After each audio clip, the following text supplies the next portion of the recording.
Hello everyone, the Game Chicken here, and I'm here today for the Sekiro Iceberg. Now, this is my second Iceberg. The last one I did was Bloodborne.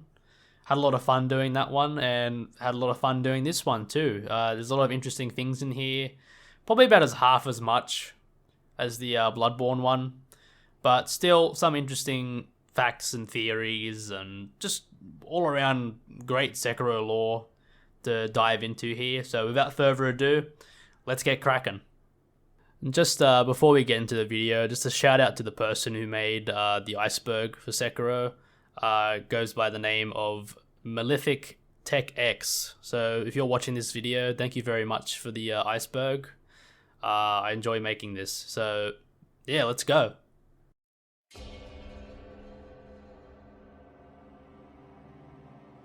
Miss Noble's True Power.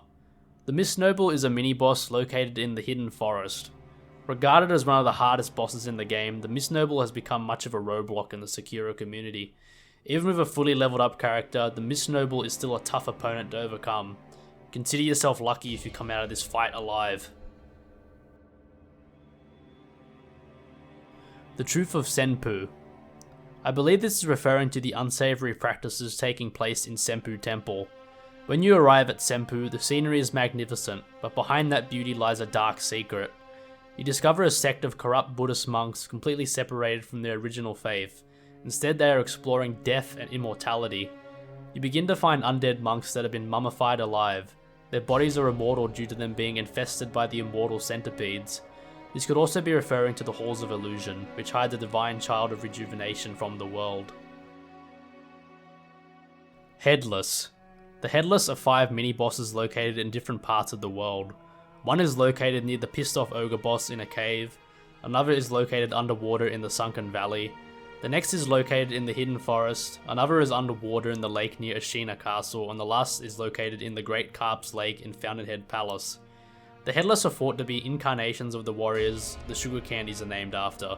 Eiko, Gokan, Gaichin, Ango, and Yashariku. I had a bit of flair on that one. These guys are absolutely nasty, only harmed by a weapon with divine confetti slapped on it. They inflict terror with each hit that can instantly kill the wolf if not taking proper care. Their slow attacks are absolutely devastating and will be difficult to defend against, seeing as most of the enemies in Sekiro are quite fast. Fun fact, the Headless grab attack is literally them pulling your soul out of your butthole. Yummy. Demon of Hatred. The Demon of Hatred is an optional boss that can be fought near the end of the game. Personally, I think he's one of the hardest bosses in the game, with 3 health bars to deplete and amazingly devastating attacks. This is why most people decide to cheese him instead of fighting him for 10 minutes, but where's the fun in that? We'll talk about him more later. Sake Dialogue. This is referring to the various different sake drinks you can find in the world. Giving them to certain characters will yield different dialogues from them. You can give them to Emma, ISSHIN, or the Sculptor. Each will tell you different things, whether it be something about their past or lore from the world of Sekiro. I'll leave a link in the description to full transcripts of the dialogues.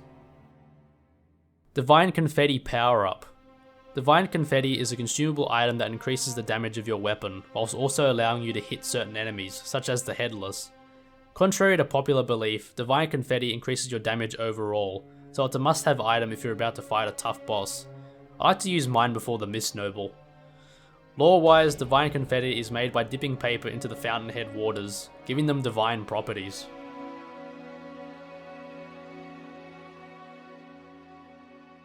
Demon of Hatred Identity. I think most people would have gotten this, but if it isn't immediately clear, the Demon of Hatred is what the Sculptor has become by the end of the game. There are many clues to this, including him being able to carve Buddhas with only wrathful expressions. The Sculptor and the Demon are both missing an arm, and this is probably the biggest one. The Sculptor goes missing from the dilapidated temple as soon as the Demon of Hatred is available to fight. Since the war was at a fever pitch in ASHINA, this caused feelings of hatred and anger to stir up within the Sculptor, which in turn caused him to become the Demon of Hatred.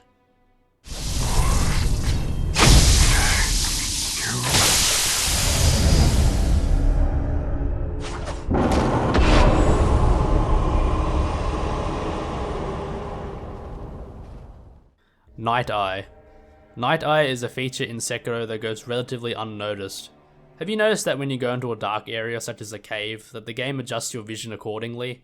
This is the night eye feature in action. You can only read about it in the loading screens, as there is no pop-up that explains the mechanic. Also, if you zoom in on the wolf's eyes, you can see that they glow in the dark. Inner bosses. Inner bosses are optional bosses that were added into the game through the 1.05 patch. There are 3 inner bosses, Inner ISSHIN, Inner GENICHIRO, and Inner Alfava. They are basically enhanced versions of the existing ISSHIN, GENICHIRO, and Alfava bosses. They can only be fought in the newly added feature, the Gauntlets of Strength.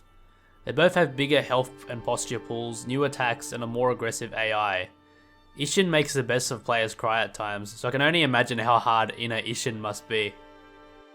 YASHARIKU Power-Up. I think this is referring to the Yashariku's sugar consumable item. This is a particularly rare candy that boosts your attack power at the cost of half of your health and posture. I can imagine this being pretty good against certain bosses, and if you're a parry god, but I can personally say that I've never really used the candy myself. ISSHIN is the Tengu of ASHINA. This is a theory that ISSHIN is the Tengu of ASHINA. In the story, ISSHIN is sick and requires the help of Emma, the person who upgrades your healing gourd and tries to help cure you of the dragon rot. He's supposed to be kept in a high tower in ASHINA castle, but when you get there he is mysteriously gone. A note is in its place which reads, "Dear Emma, the ASHINA castle gate has grown loud with the sound of scurrying. The Tengu will see to the rats. Worry not, ISSHIN." The note reads as if he's referring to the Tengu as a separate entity, but he's really talking about himself. Despite being taller than ISSHIN, the Tengu is confirmed to be him. He must be wearing stilts or high shoes or something. If you go to the wall behind ISSHIN, you can see the mask and cloak that the Tengu wears. Alfava. Alfava is a rather secretive boss that can be fought in Sekiro. Most people don't know that you can fight the owl a second time later on in the game. If you follow the steps for the purification ending, you can fight the owl a second time in Hirata Estate in the same place where you fought Lady Butterfly. These steps are a bit convoluted, such as eavesdropping on Kuro and Emma in Ashina Castle at different times during the game. Following these steps will unlock 2 more mini-bosses and the aforementioned Alfava boss fight in Hirata Estate. This fight is a lot tougher than the Great Shinobi Owl fight, with the owl utilising different attacks, such as summoning an owl familiar that can teleport in behind you, and many more firecracker attack variations. When he is beaten, you'll be rewarded with another owl memory and the aromatic flower. Tomoe is OKAMI. Forgive me if I'm pronouncing Tomoe wrong, but I'm not entirely sure. Tomoe is a woman that is mentioned many times in Sekiro. She is thought to be the pioneer of the Way of Tomoe, which is a fighting style that incorporates the element of lightning. There is a theory that Tomoe is either an OKAMI, half human, half OKAMI, or just simply a human trained by OKAMI. In the description for the fragrant flower item, it states, "It is said that relatives of Tomoe once gathered the Fountainhead fragrance and arrived at the palace. Fountainhead is filled with OKAMI warriors, hence the connection. Some OKAMI warriors in Fountainhead also wield powers of lightning, which I think further strengthens this theory."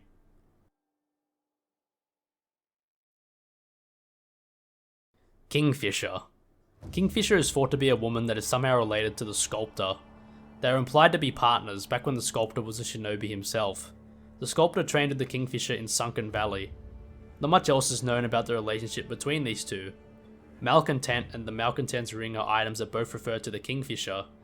It is unknown what the ultimate fate of the Kingfisher was, but it is implied that she was killed and eaten by the Guardian Ape, since you find a slender finger within the belly of the Guardian Ape. The slender finger is used to upgrade Malcontent into the finger whistle. The description reads, "The slender finger of a young woman. Found in the belly of the Guardian Ape, it is partially digested. There is a shinobi technique called the finger whistle that can drive beasts wild." From this, we can see that the Kingfisher was a shinobi herself, or at least I think she is. Tomoe and the Black Blade. The Black Mortal Blade is the counterpart to the Red Mortal Blade which the wolf finds. It is described in the Black Scroll as such. In addition to the Red Mortal Blade, there exists one that is black in colour. The blade's name is Open Gate, and is said to hold the power to open a gate to the underworld. It is through this power that it creates life. I beseech you, make offerings for the dragon's blood. What is the connection between Tomoe and the Black Blade? Well, I'll read another note and see if you can figure it out. Tomoe's note reads, "Lord Takeru's coughs are worsening still. The returning to the divine realm is hopeless, and I wish only to sever the dragon's heritage and restore his humanity. Restoration requires the Everblossom and Mortal Blade, and yet I cannot acquire the latter." He was hidden by the High Priest of SENPOU Temple, who has no desire to sever the immortal ties. Takeru is a character that is sparingly mentioned in Sekiro, but it is implied that he was rid of the immortal curse. Most believe that Tomoe found the Black Mortal Blade and used it to sever Takeru's immortal ties. Why Genichiro has it at the end of the game is unknown. Genichiro uses this blade to bring ISSHIN back from the dead as well, so not only can it sever immortality, but it can also bring people back to the dead. That's pretty powerful.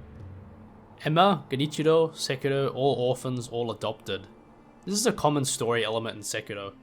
Emma was saved from a battlefield by a shinobi known as the Orangutan, aka the Sculptor, and then was adopted by Lord Dogen, then decided to study medicine to become a skilled doctor. Sekiro was adopted by the Owl and trained to become a master shinobi. Genichiro was adopted after the death of his peasant mother by the ASHINA. Sekijo. Sekijo is a name given to the sculptor by Hanbei the Undying.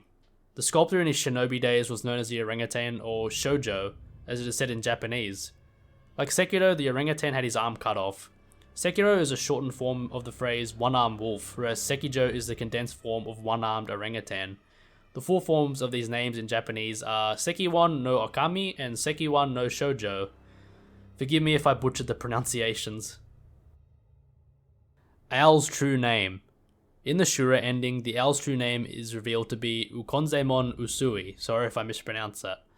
A reference to the name Usui can be found in the description for the Mist Raven's feathers. It reads, "In Usui Forest, far to the north of ASHINA, live many mysterious birds of prey." It is also mentioned in the Lady Butterfly's Phantom Kunai description. Whether there is a relation between the owl and Usui Forest is unknown, but it is known that Sekiro trained with Lady Butterfly in the hidden Usui Forest.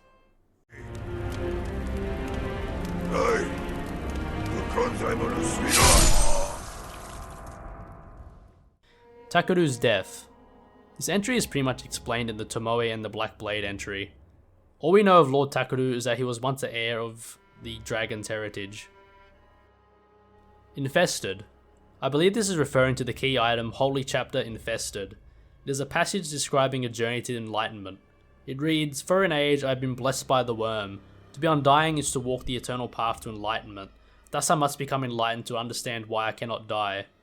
It is said the Holy Dragon's origins were in the West, so I wonder, how did the worm come to be bestowed upon me? It is unknown what the true function of these parasitic centipede worm things are, but they seemingly give the host immortality.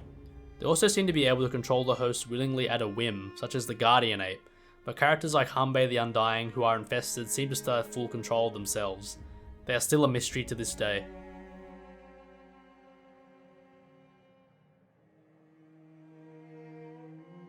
Guardian Ape's first bride. I'm not exactly sure what this refers to. There is an area right above the Guardian Ape's burrow that contains monkey boos. It is seemingly found amongst the bones of a big ape. This is assumed to be the remains of the Guardian Ape's first mate, with the monkey boos as an offering of sorts. It could also be referring to the second Guardian Ape fight, where it's a tag team match featuring him and his mate.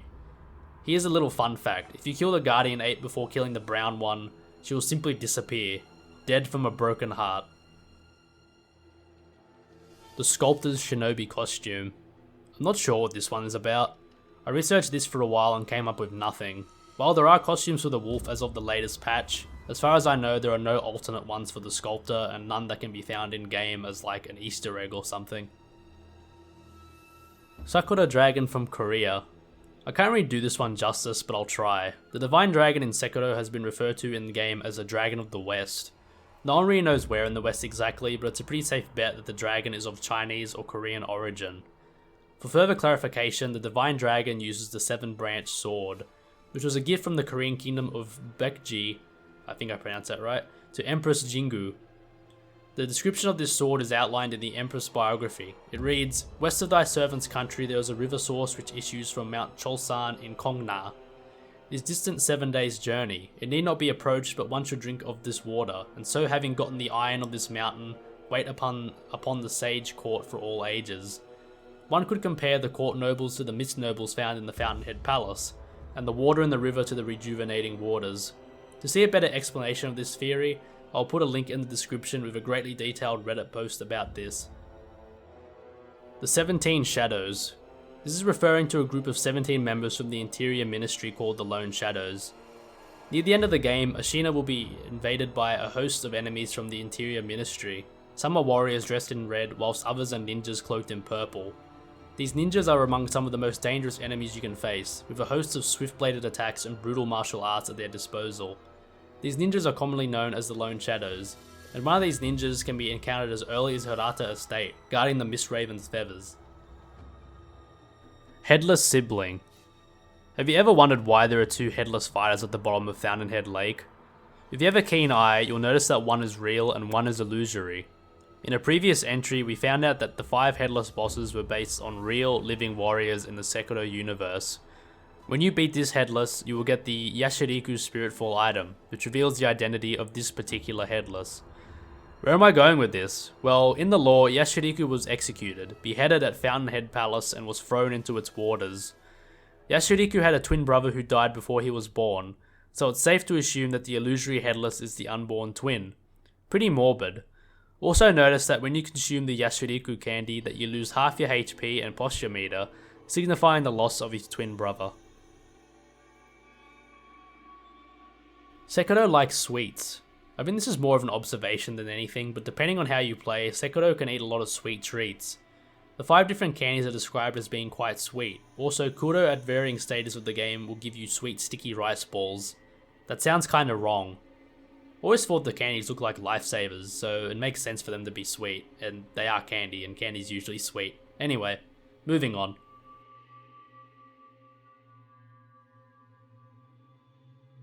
Snake Eyes, Descendants of Okami. I'm not exactly sure what this is referring to. There aren't many connections between the Snake Eyes and Okami other than one description from the Sabimaru, which reads, "The blue poisonous rust on Sabimaru's blade applies poison status abnormality. Wielded in wars of old, the blade's blue rust was used to drive off inhuman Okami warrior women. Even now it is likely to be effective against their descendants."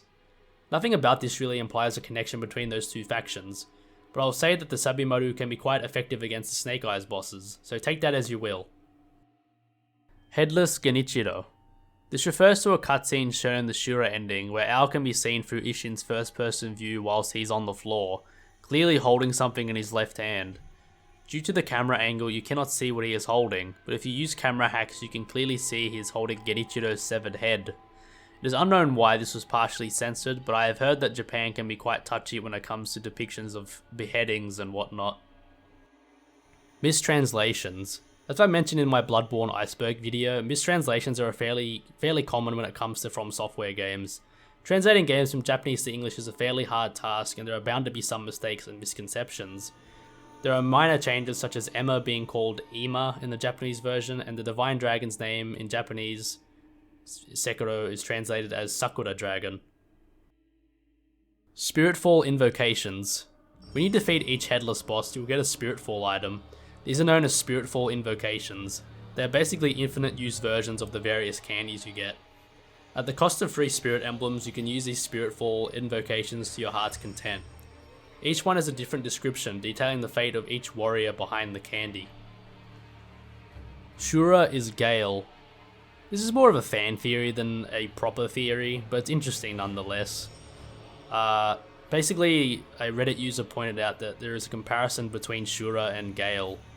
The Shura can be seen as a similar being to GAEL, killing all in his way to achieve a singular purpose. When you kill GAEL, you gain the blood of the Dark Soul, which you can bring to the painter to use as pigment. She uses it to paint her new world, the new world being Sekiro. I personally don't believe this. I think people just like to believe that all the From Software games are somehow connected. Isshin vs Hanbei. I don't really know about this one, but I think this is an entry referring to the Sekiro side story manga for Hanbei the Undying. It is revealed that Hanbei was one of General Tamura's soldiers. He became immortal when, after being killed by Isshin, a monk dropped a centipede on his body. This is the only time where Isshin and Hanbei are mentioned together. Great Serpent Wedding. There is a note named Herb Catalog Scrap that reads, "According to the denizens of the Sunken Valley, such places are appropriate for offering oneself in marriage to the Great Serpent. If one wishes to become a bride, they must enter the belly of the serpent in the valley." I think this note is more of a hint for finding more snap seeds, seeing as they are commonly found in areas where the snake appears. Also, I'm pretty sure Great Serpent Wedding is just a fancy phrase for suicide. Jump into the serpent's belly? Give me a fucking break.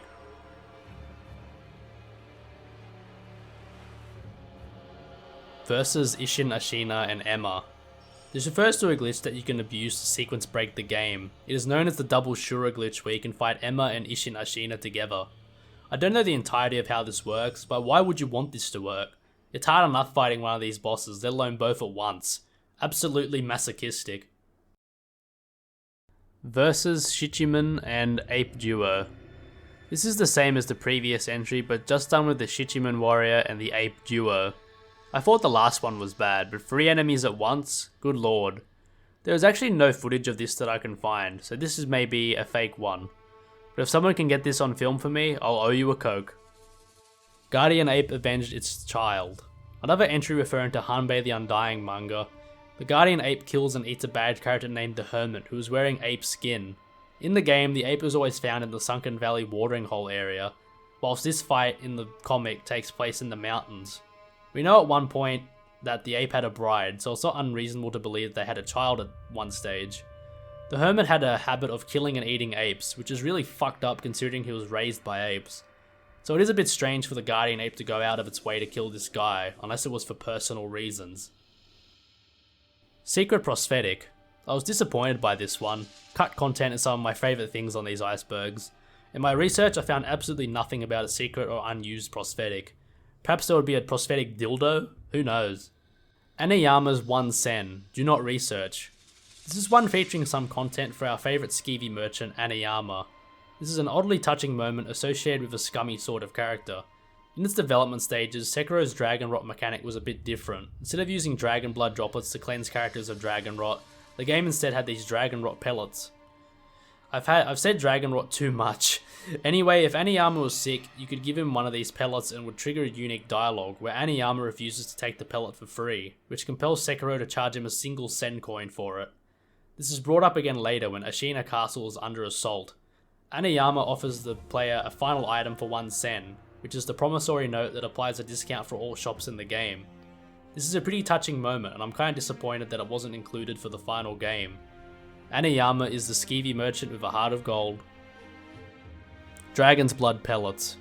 I can't find much about this cut item in Sekiro, but I assume it would be like the Dragon Blood droplets in the current game, except you have to give them out individually instead of using one for everybody. I'm glad they got rid of this mechanic though, as it probably would have been an absolute nightmare for the player to farm these Dragon Blood pellets when all the characters are sick. Shura Wolf vs Sekiro Boss. This comes from a Reddit post which brings up the idea of being able to fight the Shura Sekiro as the normal Sekiro. In game logic, the Shura Sekiro should be a lot less powerful than the endgame normal Sekiro, since the Shura ending happens a lot earlier than the other endings, so you get less power-ups than a normal Sekiro would. I would think that becoming a demon or god of bloodshed would make you a pretty tough force to deal with, so who knows. It would have been a pretty cool boss fight to have in game, but as far as I know, this is just a suggestion for future content and not cut content of any sort. And that was the Sekiro Iceberg. Thank you for watching, everyone. I know this one was a lot shorter than the Bloodborne one, but yeah, there just doesn't seem to be as many like secrets and cut content in Sekiro as there was for Bloodborne. But if more things come up, I'll make videos on them, and yeah, so I hope you enjoyed it, and I'll see you guys next time, where I'm thinking about doing a Dark Souls 2 Iceberg, so stay tuned for that. Cheers guys, see ya.